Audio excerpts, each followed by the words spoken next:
Thank you very much. Can you see my screen? Yes. All right, perfect. Thank you very much. I am the co-founder of SpaceSense, and I'm going to talk to you a bit more about satellite imagery.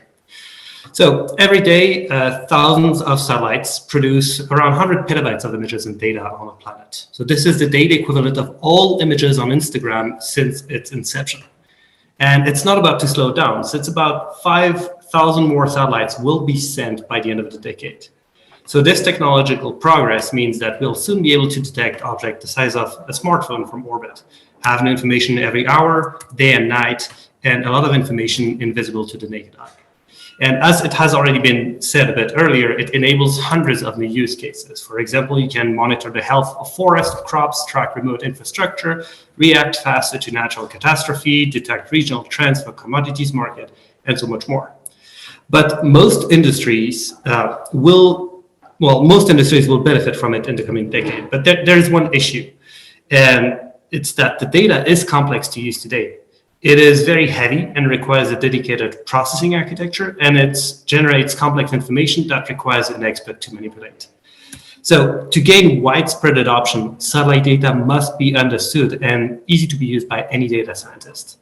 And for that, they need a tool that will make this data intelligible. And that's SpaceSense's goal, to democratize space intelligence. So how do we do it? We provide a geospatial data science platform enabling our customer to build applications based on satellite imagery without requiring the expert or the dedicated infrastructure. So we are a French company based in Paris, where I am at the moment. We have 15 people in our team and the support from the French and European Space Agency.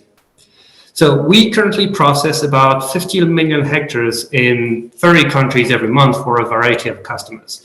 Most of them are in agriculture and environmental services, but we are also working with infrastructure and forestry issues.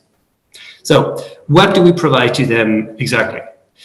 We enable them to solve several of their major blocking points. The first one is acquisition of satellite data from multiple different types of satellites and at large scale.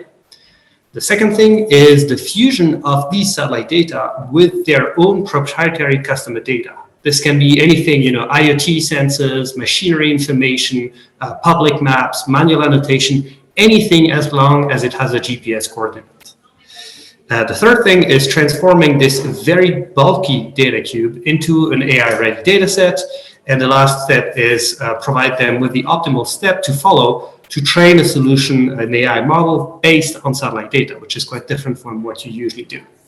And this finally brings them to a personalized solution that will meet their needs. So the idea is that customers no longer have to choose between off-the-shelf or all in-house products. We try to offer the best of both worlds. They can leverage their proprietary data and business expertise while freeing themselves from the time constraint and infrastructure development. So now let's look at two separate case studies. The first one is focused on pipelines. So the customer here is a company specializing in monitoring industrial assets, and they have a problem.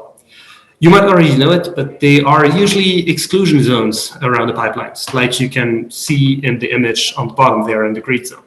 And in these zones, they are not supposed to be any construction, traffic, or a lot of other unauthorized activities.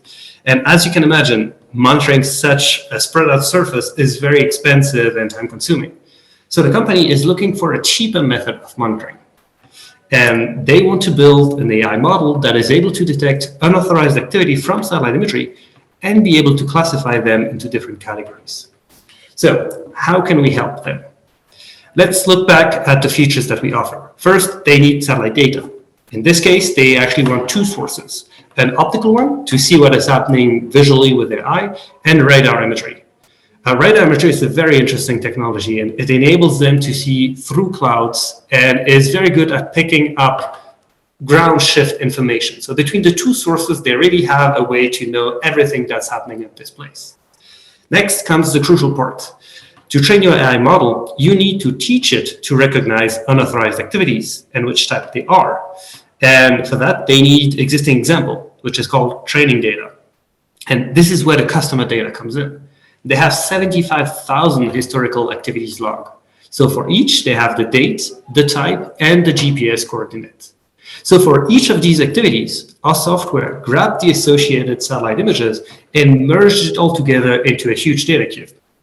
So now we theoretically have our training data, but it's not yet ready for training. For that, you need to clean it up and process it further to really make it AI ready. And so these are different steps. And overall, we went from 375 terabytes of raw data to only 2 terabytes of data ready to be trained on. And finally, based on this data, our customer was able to build a personalized AI model that is able to detect anomalies only from images. So now they run this model about twice a week over all the pipelines that they're monitoring. And the great thing is that they are the owner of this solution. They own the IP, which gives them a significant competitive advantage. So overall, they estimate that they saved around 80% of their time and 75% of their cost in the creation of this specific model. So this translates to respectively 40 days and 30,000 euros saved. So now let's look at a second example. So here it's a completely different topic. This is an American company who is tracking public spending for the government. And they encountered a very specific problem. You might remember Hurricane Maria in 2017, which did great damages in Puerto Rico, especially around roofs. A lot of roofs were destroyed during that hurricane. So the government started funding contractors to repair these roofs. And they needed a way to ensure that, well, the work was actually done. And, well, again, sending somebody in a car to tour the island was something very expensive. And here we used something very specific in the repair process that we actually could use. So as you can see in the image below, most of the roofs, while they were waiting to be repaired, they had these very blue tarp around there. And as you can see, it really pops out when you look at it. And so, well, we thought we could build an AI model that is able to detect these blue tarp to track the roofs and see which one has been repaired and which one hasn't. And well, this is pretty much what we did. So here, I'm not going to go again into the detail of the process. It's pretty much the same one. The difference is they used a very high resolution satellite imagery, and they provided us with a location of about 104 houses where we had this information. And based on that, they were able to create a custom model that is able to detect houses. So here you can see some of the results. Unfortunately, it's a bit small. You might not be able to see the detail, but here they have directly all the houses which have blue tarp, which are singled out, and they can look at it. I think it was every month that they were trying to gather a new image and processing and see if the repairs were done and if it was aligned with what the contractors were reporting. So as you can see, with these two examples, SpaceSense provides, well, several benefits compared to doing things in-house. We help the companies accelerate their product delivery to market. We help them reduce their cost, and we enable them to avoid having to hire specialized remote sensing profiles. So in conclusion, space and satellite imagery is going to take a more important role in all industries, especially topics impacted by climate change. And so the goal of SpaceSense is to help companies make the most of this technology, making them more resilient and competitive at the same time.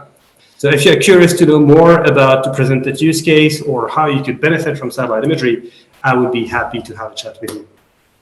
Thank you very much.